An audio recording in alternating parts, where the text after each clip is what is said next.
Hello friends, welcome back to my channel. இன்றைக்கி நம்ம சேனலில் சூப்பரான மட்டன் பிரியாணி. மட்டன்லாம் பார்த்திங்கன்னா இந்தளவுக்கு நல்லா சாஃப்டாக வெந்து அரிசியெல்லாம் ஒன்றோட ஒன்று ஒட்டாமல் குலையாமல் சிம்பிளான முறையில் 1/4 கிலோ அளவு மட்டன் பிரியாணி. வாங்க எப்படி செய்யலான்னு வீடியோக்குள்ளே போய் பார்க்கலாம். வாங்கிட்டு வந்து ஆட்டுக்கறியை ஒரு 3லேருந்து 4 தடவை நல்லா கழுவி எடுத்துக்கோங்க. கழுவின ஆட்டுக்கறியை நம்ம ஒரு குக்கரில் சேர்த்துடலாங்க. ஆட்டுக்கறி பார்த்திங்கன்னா 1-2 கொழுப்பாக சேர்த்து வாங்கிக்கோங்க. அப்போ தான் பிரியாணி பார்த்திங்கன்னா சூப்பரான டேஸ்ட்டில் வரும். நல்லா பெரிய பீஸாக போட்டு வாங்கிக்கோங்க. இந்த அளவுக்கு நல்லா பெரிய பீஸாக போட்டு வாங்கிக்கிடலாம். நம்ம வாங்கிட்டு மூழ்கிற அளவுக்கு இந்த மட்டன் மூழ்கிற அளவுக்கு பார்த்திங்கன்னா 1.5 டம்ளர் அளவு தண்ணி சேர்த்துக்கலாம். 1/4 டீஸ்பூன் மட்டும் உப்பு சேர்த்துக்கலாம். கொஞ்சோண்டி மஞ்சத்தூள். அவ்வளோதான். மட்டன் மூழ்கிற அளவுக்கு தண்ணி சேர்த்துட்டு இப்போ மூடி போட்டு ஒரு 5லேருந்து ஒரு 7 விசில் நல்லா 3/4 வேக்காடு பார்த்திங்கன்னா மட்டனை வேக வச்சு எடுத்துக்கோங்க. 7 விசில் வந்ததுக்கப்புறம் ஏர்லாம் ஃபுல்லாக கம்ப்ளீட்டாக ரிலீஸ் ஆனதுக்கப்புறம் நம்ம ஓப்பன் பண்ணிவிட்டு கறி வெந்துருச்சான்னு சொல்லிட்டு பார்த்து செக் பண்ணிக்கோங்க. செக் பண்ணதுக்கப்புறம் இந்த ஓரமாக எடுத்து வச்சிடலாம். இப்போ பிரியாணி செய்கிற பாத்திரத்தில் 2 குழிக்கரண்டி அளவு சின்ன குழிக்கரண்டி அளவு 2 கரண்டி அளவு எண்ணெய் சேர்த்துட்டுக்கிறேன். எண்ணெய் நல்லா காஞ்சோடனே ஒரு ஸ்டார் பூ, ஒரு 5லேருந்து 6 கிராம்பு, சின்ன துண்டு அளவு பட்டை, 2 ஏலக்காய், 5லேருந்து ஒரு 6 பிரியாணி இலை. இவ்வளோ தான் நான் ஸ்பைசஸ் சேர்த்துருக்கேங்க. 1/4 கிலோ அளவுக்கு இவ்வளோ தான் நான் ஸ்பைசஸ் சேர்த்துருக்கேன். சேர்த்துட்டு பார்த்திங்கன்னா கிராம்போட காம்பு பார்த்திங்கன்னா நல்லா பொரிஞ்சு வரும். அந்த ஸ்டேஜில் 2 மீடியம் சைஸ் வெங்காயம் சேர்த்துக்கலாம். நல்லா நீல வாக்கில் நறுக்கின வெங்காயம், 2 பச்சை மிளகா நல்லா செவந்து வரணும். ஒரு 5லேருந்து ஒரு 10 நிமிஷம் நல்லா செவந்து வரணும். அதுக்குள்ளே நம்ம அரிசியை ஊற வச்சு எடுத்துக்கலாங்க. 2 டம்ளர் அளவு பாஸ்மதி ரைஸ் எடுத்துட்டுக்கிறேன். இந்த பாஸ்மதி ரைஸை பார்த்திங்கன்னா நல்லா கழுவிட்டு ஒரு 20லேருந்து 30 நிமிஷம் நல்ல தண்ணி ஊற்றி ஊற வச்சு எடுத்துக்கோங்க. வெங்காயம் பாருங்கள் இந்த அளவுக்கு நல்லா செவந்து வந்திருக்கணும். இந்த ஸ்டேஜில் பார்த்திங்கன்னா 1 ஸ்பூன் சின்ன ஸ்பூன் தான், அந்த ஸ்பூன் நிறைய பார்த்திங்கன்னா இஞ்சி பூண்டு பேஸ்ட்டு சேர்த்துக்கிறேன். இஞ்சி பூண்டு பேஸ்ட் வந்து பார்த்திங்கன்னா 1 நிமிஷம் நம்ம வதக்கி கொடுத்துக்கலாம். இஞ்சி பூண்டு பேஸ்ட்டு சேர்த்தோன்னே அடி பிடிச்சிரும். அதனால் சிம்மிலே வச்சு 1 நிமிஷம் வதக்கி கொடுத்துட்டு புதினா கொத்தமல்லி தழை கொஞ்சமாக சேர்த்துக்கலாம். 1/2 கைப்பிடி புதினாவும் கொத்தமல்லியுமே சேர்த்துக்கலாம். சேர்த்துட்டு 1 நிமிஷம் வதக்கி கொடுத்ததுக்கப்புறம் மீடியம் சைஸ் தக்காளி ஒன்றே சேர்த்துட்டுக்கிறேன். ரொம்ப சேர்த்துறாதீங்க. ஒன்று சேர்த்துட்டு தக்காளியோட தோல் சுருங்கிறதுக்காண்டி மூடி ஒரு 5 நிமிஷம் வேக வச்சு எடுத்துக்கலாம். வேக வச்சு எடுத்ததுக்கப்புறம் நம்ம ஏற்கனவே மட்டன் வேக வச்சுருந்தோம் இல்லையா, அந்த மட்டனை சேர்த்துக்கிடலாம். மட்டனை சேர்த்துட்டு மட்டன் வேக வச்சுருந்த தண்ணி 1 டம்ளர் அளவு சேர்த்துக்கலாங்க.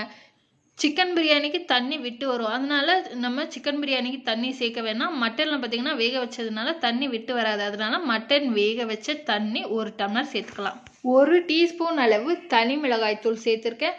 1 டீஸ்பூனுக்கு கம்மியாக பார்த்திங்கன்னா 3/4 டீஸ்பூன் பார்த்திங்கன்னா மல்லித்தூள் தனியாத்தூள் சேர்த்துருக்கேங்க.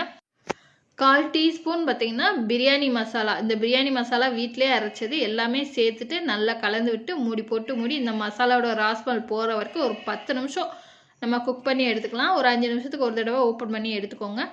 இப்போ 2 டீஸ்பூன் அளவு தயிர் சேர்த்துக்கிறேன். 2 டீஸ்பூன் மட்டும்தான் சேர்த்துக்கிறேன். தயிர் சேர்த்துட்டு ஒரு தடவை கலந்து விட்டு இன்னொரு 5 நிமிஷம் பார்த்திங்கன்னா சிம்லே வச்சு நம்ம குக் பண்ணி எடுத்துக்கலாம். இப்போ எண்ணெய் பிரிஞ்சு வரும். ஒரு தயிர் சேர்த்து நல்லா குக் பண்ணதுக்கப்புறம் பாருங்கள் இந்த அளவுக்கு நல்லா எண்ணெய் பிரிஞ்சு வரும். இந்த ஸ்டேஜில் நல்லா மிக்ஸ் பண்ணி விட்டுட்டு இப்போ நம்ம தண்ணி சேர்த்துக்கலாங்க. 2 டம்ளர் அளவு அரிசி எடுத்துருக்கோம். இதுக்கு பார்த்திங்கன்னா 3 டம்ளர் அளவு தண்ணி போதும். 1 டம்ளர் அளவு பாஸ்மதி ரைஸ்க்கு 1.5 டம்ளர் தண்ணி. அந்த கணக்கில் பார்த்திங்கன்னா நான் 3 டம்ளர் அளவு தண்ணி சேர்த்துட்டு கொதிக்கிற வரைக்கும் மூடி போட்டு மூடிடுறேன். இப்போ கொதித்து வர ஆரம்பிச்சிருச்சு. நம்ம 30 நிமிஷம் தண்ணியில் ஊற வச்சுருந்தா பாஸ்மதி ரைஸை சேர்த்துக்கலாங்க. அரிசியை நல்லா ஃபுல்லாக சேர்த்துட்டு நம்ம ஹை ஃப்ளேமில் வச்சிடலாங்க. இப்போ தேவையான அளவு உப்பு சேர்த்துலாம். ஏன்னா மட்டனுக்கு நம்ம ஏற்கனவே பார்த்திங்கன்னா உப்பு சேர்த்து வேக வச்சிட்டோம். இதுக்கு கொஞ்சமாக 1/4 டீஸ்பூன் உப்பு சேர்த்தா கரெக்டாக இருக்கும். அரிசி சேர்த்ததுக்கப்புறம் அதிகமாக மிக்ஸ் பண்ணி விட்டாமல் லைட்டாக மிக்ஸ் பண்ணி விட்டுட்டு இந்த ஸ்டேஜில் உப்பு காரம் கரெக்டாக செக் பண்ணிக்கோங்க. ஒரு கொதி வந்ததுக்கப்புறம் செக் பண்ணி அட்ஜஸ்ட் பண்ணிவிட்டு இப்போ பாருங்கள் அரிசியும் தண்ணியும் இந்த அளவுக்கு வந்ததுக்கப்புறம் 1/2 எலுமிச்சம்பழச்சாறு 1/2 ஸ்பூன் அளவு நெய் சேர்த்துக்கிறேன். நீங்கள் இதில் கொத்தமல்லி புதினா இந்த ஸ்டேஜில் சேர்க்கறனால சேர்த்துட்டு நீங்கள் தம் போடலாம். தம் போடுறதுக்கு பார்த்திங்கன்னா நான் தோசைக்கல் எதுவுமே வைக்காமல் டைரெக்டாக அப்படியே தம் போட்டுக்கிறேன். வெயிட்டுக்காண்டி உரல் மட்டும் தூக்கி வச்சுருக்குறாங்க. வச்சுட்டு சிம்மிலே வச்சுட்டு ஒரு 10 நிமிஷம் கரெக்டாக தம் போட்டால் போதும். தண்ணி இல்லாதப்போ பார்த்திங்கன்னா சைடில் புகையாக வரும். அந்த ஸ்டேஜில் அடுப்பை ஆஃப் பண்ணிவிட்டு ஒரு 10 நிமிஷம் கழித்து நம்ம பிரியாணியை பார்த்து மிக்ஸ் பண்ணி விட்டுக்கலாங்க. அடியில் உள்ள ரைஸ் அப்படியே மேலே அப்படியே ரைஸ் உடஞ்சிராமல் அப்படியே மெதுவாக நீங்கள் மிக்ஸ் பண்ணி விடுங்க. அவ்வளோதான், லைட்டாக மிக்ஸ் பண்ணி விட்டிங்கன்னா போதும். சூப்பராக நல்ல மட்டன் பிரியாணி அட்டகாசமான டேஸ்ட்டில் ரெடி ஆயிடுச்சுங்க. இப்போ நம்ம தட்டில் சர்வ் பண்ணிக்கலாங்க. ரைஸும் பாருங்கள் ஒன்றோட ஒன்று ஒட்டவே இல்லை, அடி பிடிக்கவும் இல்லை.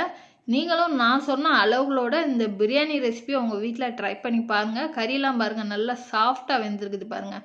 ட்ரை பண்ணி பார்த்துட்டு எப்படி இருந்தேன்னு உங்களோட ஃபீட்பேக்கை என்னோட கமெண்ட் பாக்ஸில் கமெண்ட் பண்ணுங்கள். உங்களுக்கு இந்த பிரியாணி ரெசிபி பிடிச்சிருந்தா லைக் பண்ணுங்கள், ஷேர் பண்ணுங்கள், மறக்காமல் என்னுடைய சேனலை சப்ஸ்கிரைப் பண்ணிக்கோங்க. இன்னொரு வீடியோவில் பார்க்கலாம். டாட்டா.